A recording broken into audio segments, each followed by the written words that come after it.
สัพพิติโยวิวัชชันตุความจำเลยทั้งปวงจงมาด้านไปสัพพะโลกวินาศตุ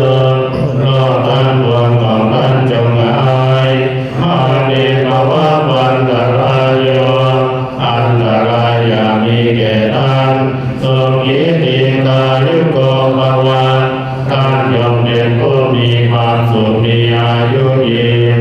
อานิวาทนาสิเลจริยาอุตตาปัจจายิโน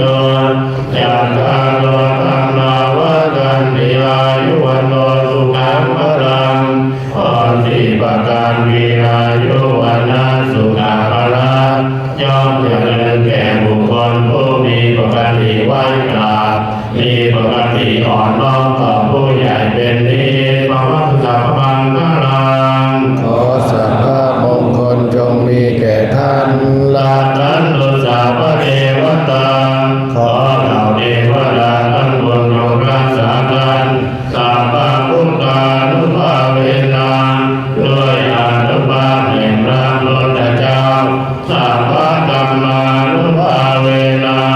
ด้วยอานุภาพแห่งพระนามสัพพะสังฆานุภาเวนะด้วยอานุภาพแห่งพระส